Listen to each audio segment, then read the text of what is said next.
Good morning po sa inyo, ma'am.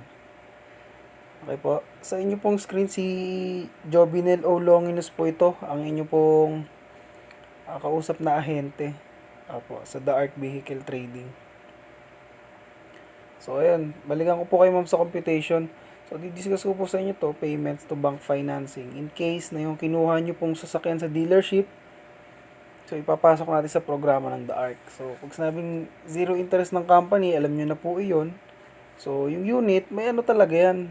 May interest talaga yan sa dealership. Wala namang financing na or bank financing auto loan na walang interest. Eh, no? Pag sinabing zero interest, so yung interest niyan sa bangko, hindi na po kayo nagbabayad. Apo, dark vehicle na po. Okay, and then next, so di-discuss ko sa inyo to, itong 65,000. So yung 65,000 ibibigay natin sa dealership. So ang basehan ko po niyan, hindi ko po inimbento yung ano na yan, ma'am. Hindi ko po inimbento yung 65,000 na yan para basta na lang makasingil sa inyo. Hindi po. So, ito po yan. So, mula yung price po na yan, mula yan dito sa Toyota Alabang. Nakausap ko po na ahente na mabilis magbigay sa atin ng quotation. Ito po yan, oh. Yan. Yan, yung mga dots. Okay, Toyota Rush 1.5G automatic, yung gusto nyo po. So, 1.1 million, 1,100,000. Tapos yung DP, yung DP yun yung bibigay natin sa kasa na down payment. Tapos, ang monthly natin, 24,490. Then, sa 24,490 na yan, wag po kayo mag-alala dyan. Hindi nyo naman solong babayaran yan. So, ang participation nyo lang dyan, mga nasa 11,000. So, ayun ma'am, no? So, yun. Discuss gusto niya kung saan ko kinuha yung price na yan. Hindi ko po yun inimbento. So, sa ahente po ng, ano yan, paglalabasan natin ng Toyota nyo. So, sakaling, mag-deal po kayo sa aming company offer. Then, discuss ko na po isa-isa. Payments to bank financing. Pwedeng BDO yung pag-financingin nila or Toyota financing or East West Bank or depende sa kanila pong i-endorse sa inyo. So, yung price ng Toyota Rush 1.5G automatic, so 1,100,000. So, and then next, yung amount ay ihahanda nyo. Yan po, 30% of SRP. Yan, 30% niyan yung ihahandang pera. Yan po. Tapos, yung 330,000 na yan, bawasan natin yan ng 65,000. 65,000 na yan sa inyong pong screens, perang ibibigay sa dealership ng Toyota para mailabas.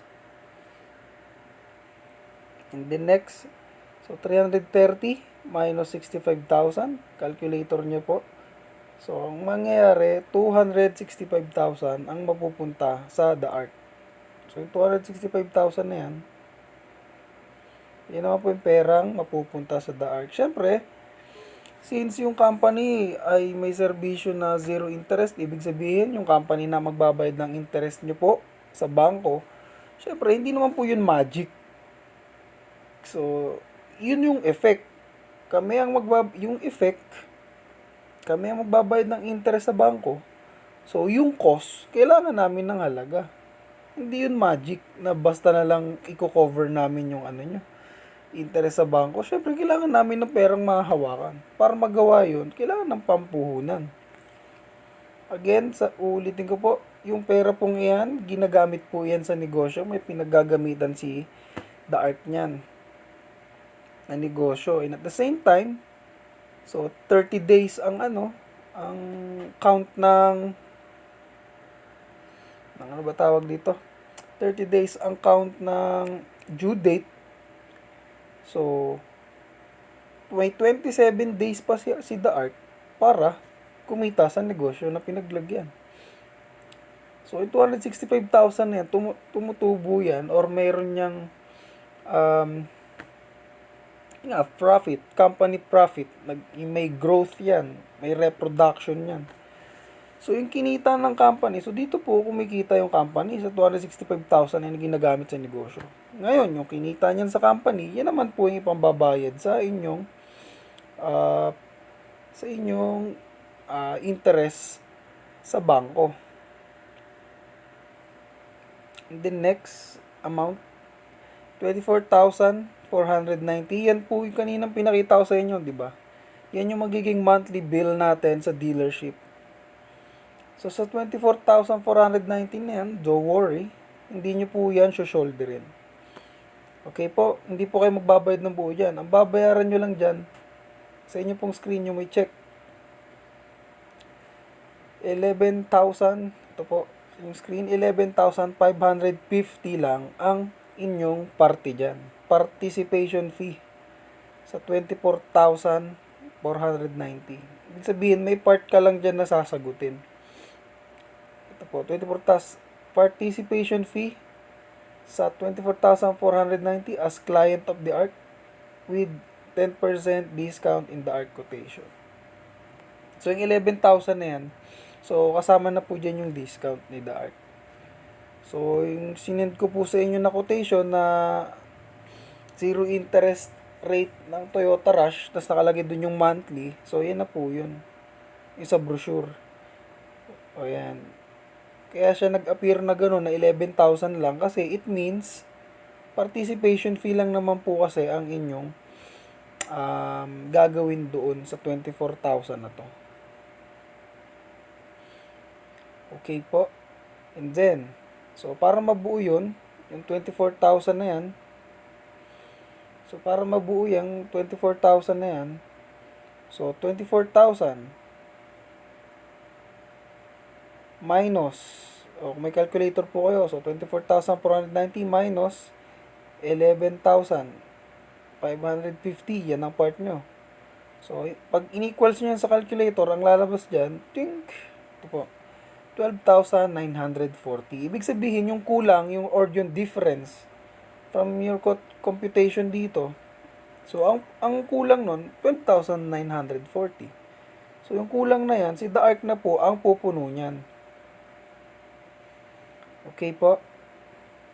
So, si the ARC na po ang pupuno niyan. Para mabuo natin tong 24,490 na monthly bill natin sa bangko.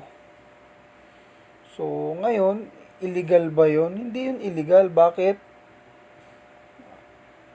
May ako na i-discuss yung bakit hindi siya illegal. Okay, so, ayun po. Na-gets nyo po, ma'am, yung figures of natin. Amount, numbers, figures, amount nating prepared, magiging bayarin. So, sa loob ng 5 years, ito po yung babayaran nyo lang. Participation fee. Tapos si the ARC naman, sa loob ng 5 years, yan naman po yung babayaran niya. Na parte, dyan sa inyo pong auto loan. So, ayan po, ito pong mga amounts na to, ayan, figures na yan. So, lahat yan, nandun po yan sa kontrata, ma'am. So, yun. Bali kung ano yung dinidiscuss ko dito, ito na rin po yung pinaka-contract. Especially yung mga amounts. Figures of amounts. Importante yun. Yan, yung mga prices na nandun. So, ayun po ma'am, malinaw po ba? 1 million yung price. Toyota Rush 1.5G. Automatic, 300,000. Ihahandang 330,000 perang ihahanda nyo. 65,000 bibigyan natin sa dealership, tapos mapupunta sa sa the ARC Vehicle Company, 265,000 na gagamitin sa negosyo para ipantustos na yung monthly interest. Magbibil tayo sa bank financing ng 24,490, tapos magbabayad po kayo doon sa 24,490 na yan ng 11,000 lang. Tapos si the ARC naman po ang sasagot nung kalahati. So, yun po ba ma'am? Malinaw? Malinaw po ba ma'am? Ayun, siguro malinaw naman po yun na na-discuss ko. So, ito po yung pinaka zero interest rate program and then payments na mangyayari sa bank financing. And then tapos, so ngayon, kung zero interest ba siya, paano nyo malalaman na talagang hindi kayo lumagpas sa presyo ng babayaran yung to at the same time nakuha nyo pa yung discount? So, ang computation lang dyan ma'am, So, kukumpitin nyo lang dyan yung perang inilabas nyo. Perang inilabas nyo, unang-una ito. 330,000. So, calculator nyo, 330,000. Totoo bang zero interest ang nilabas ko at naka-discount pa ako sa The Art? So, compute nyan, 330,000. So, ito, di na natin to sasama. Kasi itong 65,000 naman to, nandito lang din naman natin kinuha yan eh. So, ayan. So, 330,000. So, ipa-plus mo ngayon yung ito. So, 11,550 since 5 years yan. So, 60 months. It is equivalent to 60 months. So, 60 months. So, 11,550 times 60. Calculator nyo. So, yun po ang sasag. So, ang lalabas doon, pagka-equals nyo, equals. Check. So, ito naman po. I-plus nyo yan, yung 330 na yan. Nakuha nyo po, ma'am. So, itong 11,000 na to, times 60, calculator nyo. 550 times 60. Yung equals nun, or kalalabasan nun, so, i-add nyo lang tong 330. So, ganun lang po yun, ma'am. Ang inyo pong babayaran. Sige na, calculator na nga natin. 11,550. Tama ba? 11,550. So, ito, times 60. Ayan, sa loob ng 5 years. 693 plus 330,000. Ayan, bali 1,023,000 lang ang ilalabas nyo sa loob ng 5 years. So, yung discount kay The Art, so, ayan, binigay po sa inyo. So, ayan, diniscountan kayo ni The Art, pero yung discount na yan, kami nagbabayad niyan sa bangko. So, ayun, ang reason bakit kayo binigyan ng discount, kasi isipin nyo, ma'am, ang laki ng perang napunta sa The Art, ginagamit siya sa negosyo. Within 5 years, nag-triple, nag-4 times na yan. Sa laki ng pera na yan na ginagamit namin sa negosyo. That explains why kaya namin magbigay ng discount. At the same time, kami nasasagot ng interest nyo sa bangko. Buwan-buwan. Kasi, pinagkatiwalaan nyo kami ng 265,000 eh. Diba? Ayun po. Yun po explanation dun. So, ayun, malinaw po ba yun? Sa zero interest. So, kaya siya may discount. Kasi nga, balato na po yun sa inyo. Sabi nga po namin mga ahente, wag na po natin bigyan ng discount. So, sabi nung may-ari, bigyan natin sila ng discount para naman kahit papano, malaki-laki balato natin sa kanila. Kasi, yun nga, may perang ginagamit sa negosyo. The Art. So, kumikita po yan. So, ayun din. Ano pa ba? Sa screen. So, ayun. So, ito, baka maging tanong nyo ito. Kasi may isang client sa akin one time, nagsabi sa akin, hindi ba malulugi bangko doon? Kasi, or in dealership, kasi 65,000 yung binigay natin sa dealership. Tapos, ang laki nang napunta sa The Art. Hindi kaya malugi yung bangko doon? So, ito, baka tanong nyo po ito, malulugi ba ang bangko sa deal natin dahil malaking pera ang napunta sa The Art? So, syempre, ang sagot, no. No. Ang swerte ng bangko sa deal natin, may malaking pera, may malaking benta, kaya legal tayo. Magiging illegal lang yan kapag ang bangko tinanggalan mo ng kita. So, totoo naman yun. Kailangan kung hinihingi ng bangko, ibigay mo. Kung hinihingi ng bangko according sa contract, ibigay mo. Ngayon, kapag di yan ibinigay, so, you would be considered as an illegal, di ba? Lahat naman po ng transaction natin, nakabangko yan, may reference number yan, may account number yan. So, lahat yan traceable. So, in 5 years, accumulated computation, so, yung 24,000 monthly natin sa bangko sa inyong auto loan. So, 24,490 times 5 years. So, times 60. So, ang kalalabasan niyan, pag kinalculator nyo, 1,400,000. Oops, okay. Wala. Okay, 1,000,000. And 24,490, calculator mo yan, times 60. Times 60, kalalabasan yan, 1,469,400. So, yung monthly mo pa lang yan, yung monthly pa lang natin yan. So, 1,469,000 ang kalalabasan yan sa loob ng 5 years. Ngayon, bakit ay 65,000 pa? Kasi ito rin yung perang ipinasok natin sa dealership, di ba? Plus 65. Di ba? Itong 24,419 yan, hindi pa kasama dyan yung ipinasok natin sa dealership na 65,000.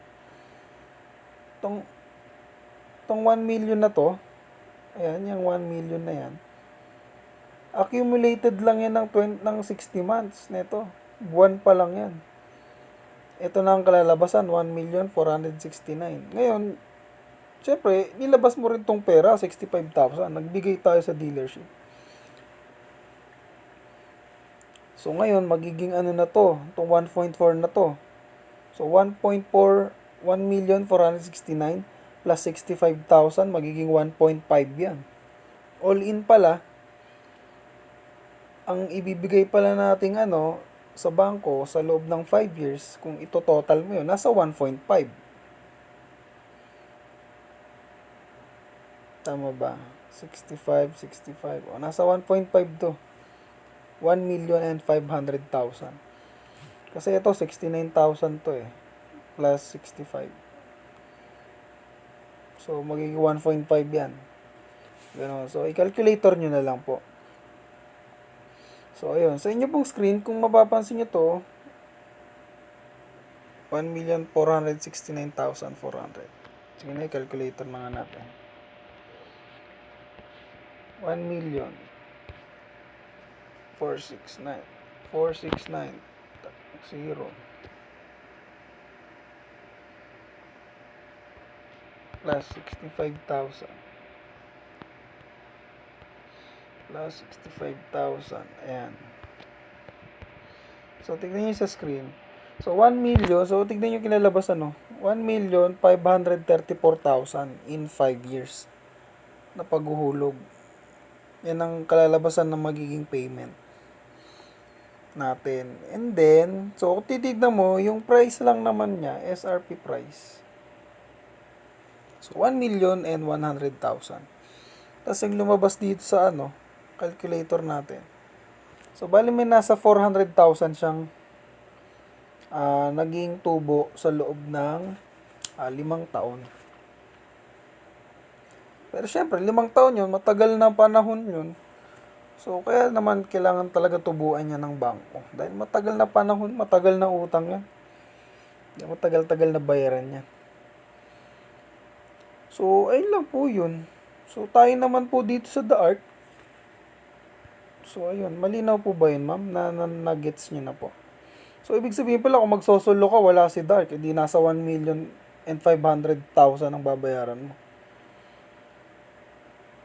Diba? Kung solo ka. So, kung kasama mo si Dark, so, dito ka lang. Hindi ka nalalagpas dyan. So, sa 1,100,000 yan.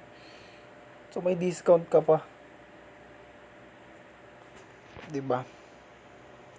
So, ayun ma'am. So, ayun. Regarding naman sa payment, ano lang naman po yun So, magbabayad lang naman si The Art in every 30 days. Diba 30 days contract sa installment. And then, yung mga future following months, hindi pa natin yun kailangan bayaran. Kasi every month lang naman ang bayarin So, one time gagawa ko ng video about the advantage of installment. Advantage of installment versus cash. Kasi ang installment po, yan, ginagamit po yan ng mga magagaling na negosyante. Especially yung experience ko po na naging boss ko na interior designer siya.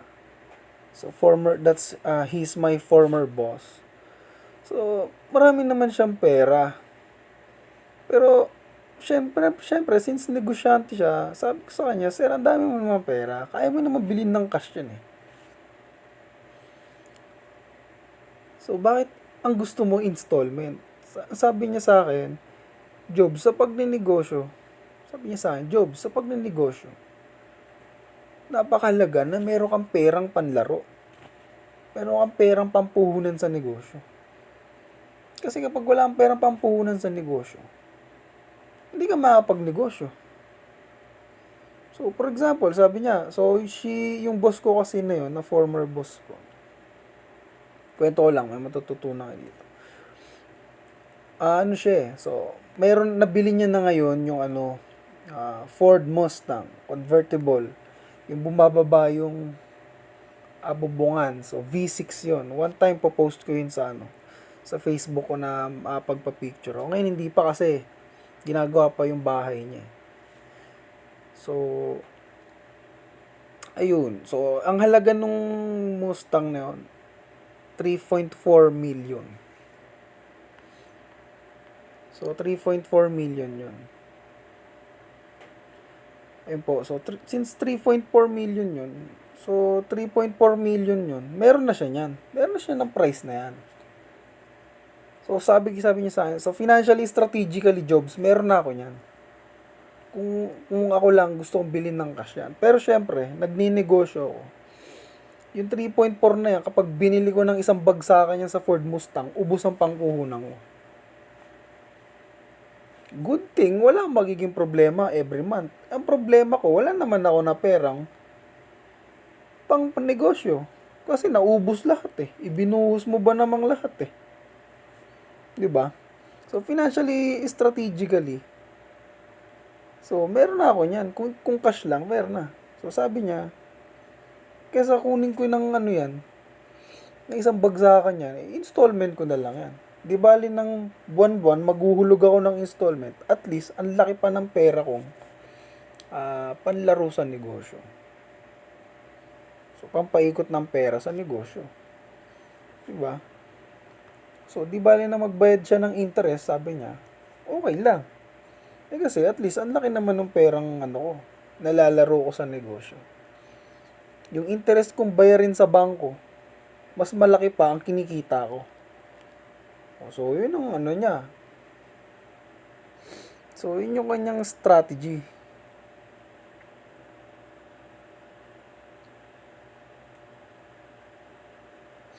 So, yun yung kanyang strategy sa kanyang financial planning. So, about sa installment. So, yun yung advantage pag sa installment. And then, ano pa ba? So, sa modes of payment naman po, so may auto-debit account yan. Opo, doon naman po, alamin din naman namin yon. Tapos, namomonitor nyo po iyon sa inyo pong bank app. So, app lang sa cellphone. App. Yan, app sa cellphone. Mamomonitor yun. Kung video yon, so namomonitor yon. Yung auto-debit account na, may account number yon. Yung account number na yan, so, i-enroll mo, mo lang yan, ilalagin mo lang yan sa bank app mo sa cellphone. Tapos, ma-access mo yun, ikaw rin maglalagay ng password niyan. So, ikaw lang nakakaalam nun. So, through that, mo yun, monitor mo. So, ayun ma'am. So, legal tayo na ma'am kasi, ito, ang bangko, hindi naman natin tinanggalan ng kita. Diba? Maging illegal lang yan. Kung tinanggalan mo ng kita yung bangko, sabi ko naman sa inyo, di ba? So, sa pagninegosyo, napakahalaga na yung bangko, bigyan mo ng benta. Kasi pag hindi mo binigyan ng benta, considered ka talaga na illegal. So, maganda pa sa atin dito, yun pa, magkakaroon din tayo dito ng record na good credit standing. Pag sinabing good credit standing, yung bangko na mismo, yung lumalapit sa'yo, para magpautang. Nililigawan ka nila para pautangin. Ngayon, kung kayo po, hindi pa po kayo nakaka-experience ng ganun, So, isa lang ibig sabihin nun, hindi kayo good credit standing sa bangko. Kaya pag good credit standing ka sa bangko, so ano yun, napakalaking plus points yun. Nakaseparate ka sa mga, ano nila, sa mga clients nila na hindi nagbabayad, ganun. So, parang naka-red flag sa kanila yun, yung mga delay magbayad. So, tayo dito, hindi naman tayo nagpapadelay, tsaka lagi tayong kompleto sa pagbabayad. Okay, ano pa po ba yung mga lilinawin ko dito? So, yun lang ma'am, no, yung mga figures. Importante na maging malinaw sa atin to. Ayun po. So, ayun. Dagdag ko na rin to. Dagdag kaalaman. So, technique. So, ano yung technique para makahulog ka every month? So, kung sakaling ano ma'am, mayroon naman kayo sariling negosyo. At yung, ito po, 24,000 sa bangko, kaya nyo naman suluhin ng pagbabayad. Kung may negosyo lang kayo na kumikita ng 50,000, 50K, 50K, 40K, ayun o, sagot nyo na to. Kung meron kayong negosyo, na kumikita 50,000 sa isang buwan, so sagot nyo na yan. Kaya nyo na yan. Laki pa ng tira sa inyo. So, ayun. Kung may negosyo po kayo, so kung wala, sa palagi ko, kailangan nyo yung serbisyo ng The Art para matulungan po kayo mapababa yung monthly amortization nyo. So, yun lang naman ang technique dyan, ma'am eh. Sa lahat naman ng installment. Pinaka-technique lang dyan, magkaroon ka ng another source of income that produces a greater amount sa iyong installment, sa iyong expense. So, financial planning, ano rin, personal financing planning. 'Di ba? So, yung computation mo sa everyday expense nyo in a month sa family. 'Di ba? So, ganito, let's say 10,000 expenses for a month. So, ibig sabihin ng kailangan mo in every month, kailangan mong kumita sa pagtatrabaho ng mga almost 30,000. Para at least may 20,000 ka pang naitatabi, pang savings mo or saan mo man gusto siya gamitin, 'di ba? So, gano'n naman po yung ano dyan eh, yung logical, strategic financial planning eh, sa personal. So, gano'n din sa sa pag-installment. Ngayon, marami kasing tao, ang tingin nila sa installment, yan, installment. Ang tingin nila sa installment, binabaon sila sa utang. Feeling nila, makabili sila ng cash na isang item. Feeling nila, hindi na sila magbabayad forever sa kanilang buhay. Feeling nila, nabawasan yung mga binabayaran nila. Diba?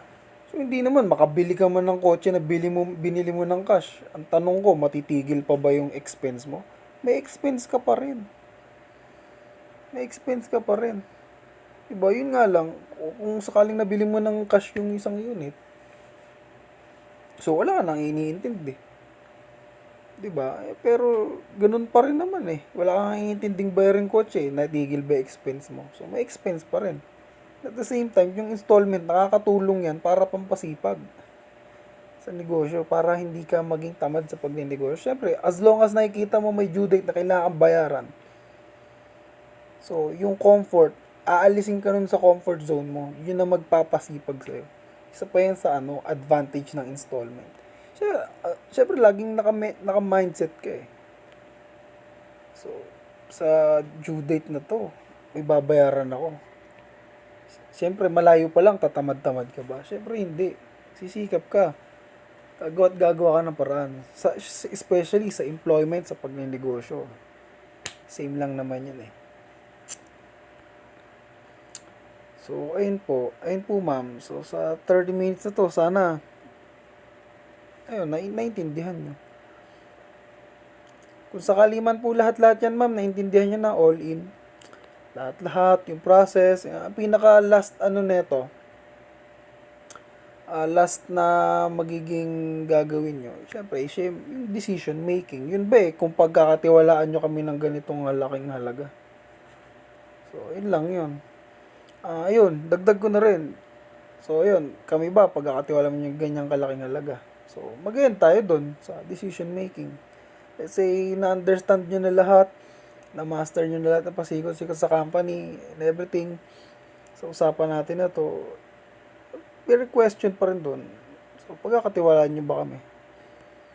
So, yun naman yung bagay na hindi ko pwedeng ipilit sa inyo na So, kayo na po mismo magde-decide doon. Kasi kapag ako po, pinilit ko kayo sa ganyang halaga na pagkatiwala nyo sa amin, ako pwede nyo pong gamitin yun para ipang sa akin. Parang, kasi may batas yung DTI eh. Ano mang bagay na ino-offer mo, product offer, service, so, hindi yun dapat ipinipilit sa consumer, 'di ba? Batas yun eh. Kailangan mo lang ganun. Hindi mo pinipilit yung client. Kailangan yung client nag-decide siya ng malinaw sa isipan niya. So, yun, 'di ba? Ayun, dagdag ano pa ba? Ayun, dagdag ko na rin. So, maraming tao takot magsasara yung company. Paano magsara company nyo? So, syempre naman, ang pagsasara may yan, 'di ba? May explanation yan. So, magsasara lang yung company. Kalimitan, yung mga company nagsasara. Especially, sa mga, may mga nagsulputan na company eh. Regarding sa mga investments, yung mga ganyan. So, nagsasara sila. Una sa lahat, and everything na company. Yung iba, networking company, di ba, nagsasara. So, nagsasara yun kasi una sa lahat, ang laki ng payout nila. Payout. Pag sinabing payout, company expense yan. Payout. Pag sinabing company expense, yun yung nilalabas na pera ng company sa isang buwan. Ngayon, payout or expense. Company expense. Ngayon, company expense ng The Ark sa inyo, ito lang naman po eh. Ayan. The Ark vehicle part in 24,490 kada buwan. Yan lang naman eh. 12,940. Yan lang ang company expense sa loob ng isang buwan. Hawak naming pera, 265,000. Ginagamit sa negosyo, tumutubo.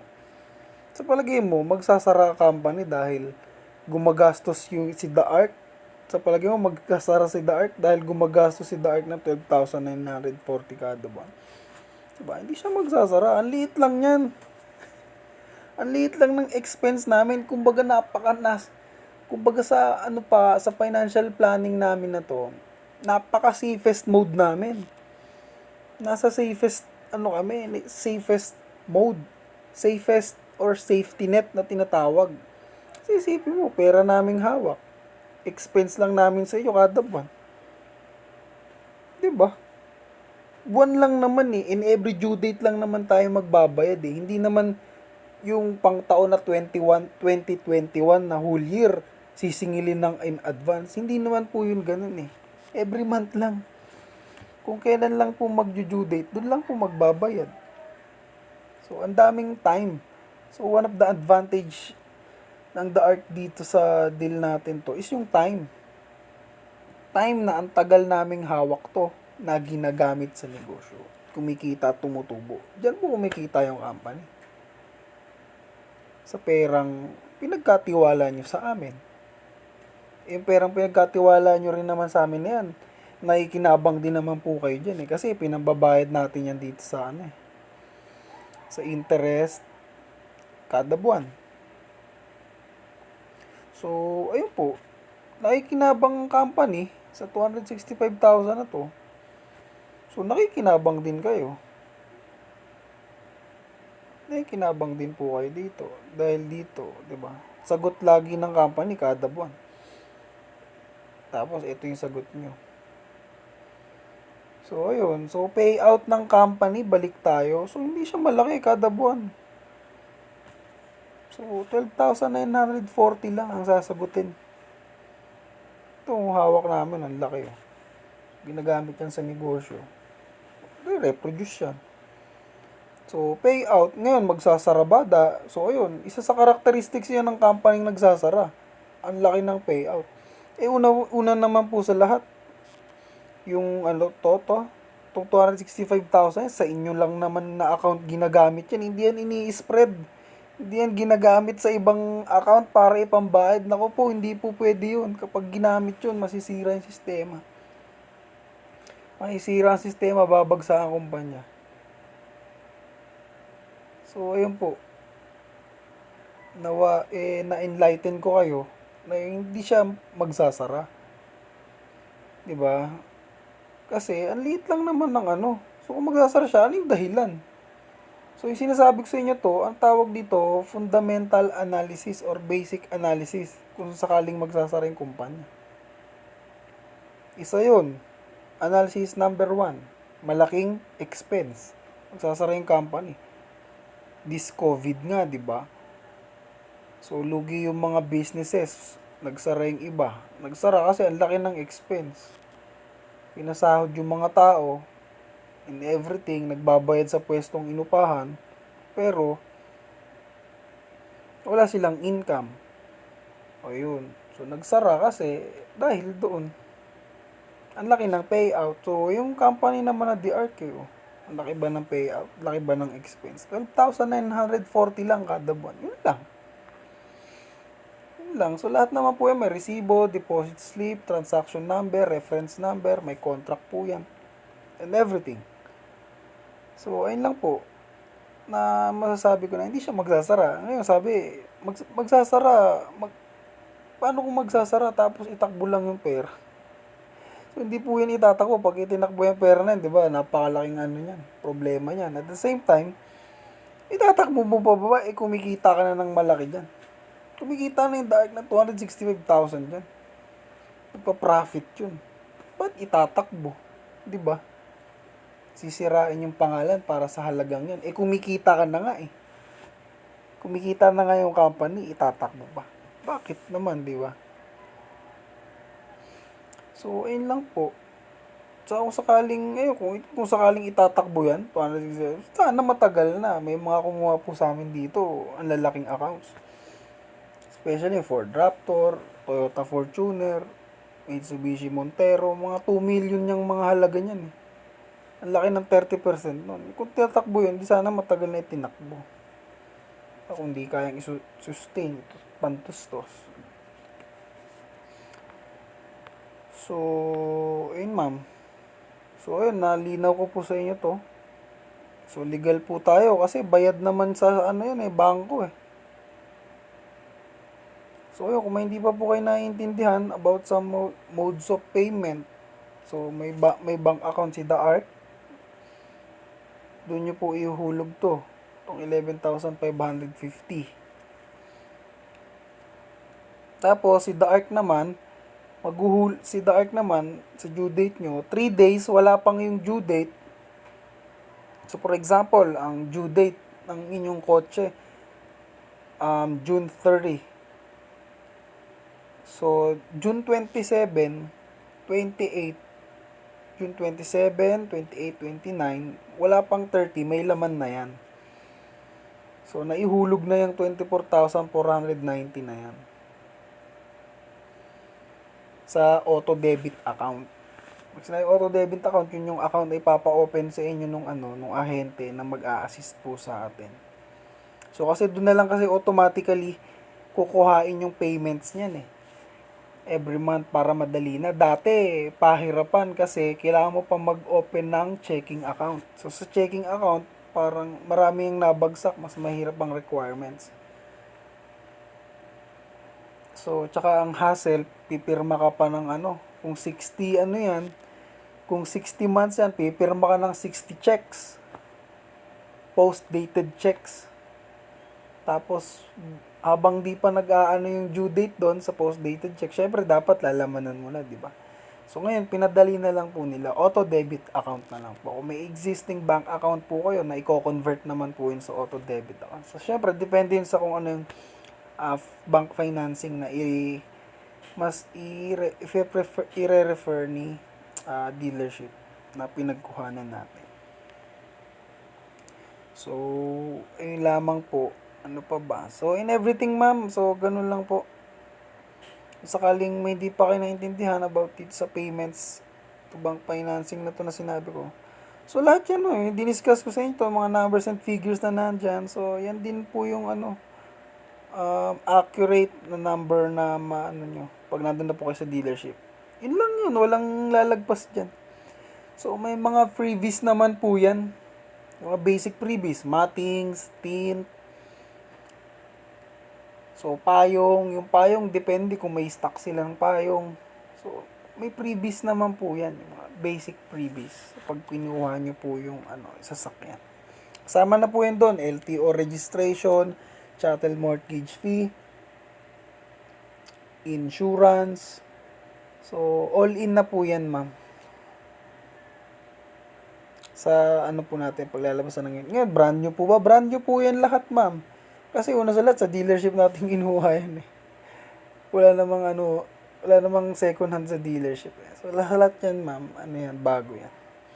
Bago yan kasi, hindi ba yung brand yun, di ba? Pagkapasok mo sa loob, amoy na amoy mo yung amoy bago. Bubuksan naman yung makina niyan, ipapakita sa'yo, check nyo, oh, ma'am, ito po yan, ganito, i-instruction na naman kayo niyan. Mga do's and don'ts sa sasakyan, bago ilabas, and everything. So, ayun, ma'am. So, that's how the ARC vehicle system works. So, all in all, at the end of the day, so, ayun. Makabisado nyo man po to lahat-lahat, understanding. Ang pinaka, bottom line niya is, kung pagkakatiwalaan nyo kami. Ano man po maging decision nyo, respected naman po yun. So, kung di nyo kami pagkakatiwalaan sa halagang 265,000, so, respected naman po yun. Ginagalang po namin yung decision nyo. Diba? Sino ba namang taong willing willing magkatiwala ng 265,000 na yan sa sino mang hindi naman niya kakilala. So, nagpakilala naman po ako sa inyo, ma'am. Din yung company, pinakilala ko naman po. May mga clients and proof of release naman po kami. And wala rin naman po kaming records ng clients na nagreklamo na hindi kami nakabayad and everything. Bakit yung serbisyo ng pagbabayad. So, naipakilala ko naman po sa inyo ng ng gusto. Then, it's up to you kung pagkakatiwalaan nyo po kami niya. So, hindi. So, ano po yun? So, respected po yun. So, ang mahalaga na i-present ko sa inyo. Kung hindi nyo man kagad, marahil siguro decision nyo, mag-observe pa ako, may kiramdam pa, or the timing. Okay lang naman po yun. Friends lang naman po tayo sa FB. Mabilis na tayo magkakakitaan. Kung gusto nyo pa po makapag-observe sa company. Yun lamang po. It's a 42 minutes discussion. And, ayun, I believe na discuss ko naman po lahat, kompleto. Kung sakaling may hindi pa, so ayun, sabihan nyo lang po kung saan nalalabuan kayo. Kung sakaling may mali ako sa computation ko na sinabi, so lahat naman yan, basihan ko yung ahente ng yung dealership price mismo. Hindi ko po inimbento yung mga prices dito. And then, ayun po, yung computation naman na the ARC, so kaya siya zero interest, alam nyo na rin naman po yun, kasi hindi kayo lumagpas dito sa halagang yan. So may discount pa kayong nakuha. Okay po, yun lang po. God bless you. And thank you. Ingat po tayo lagi. Keep safe every day.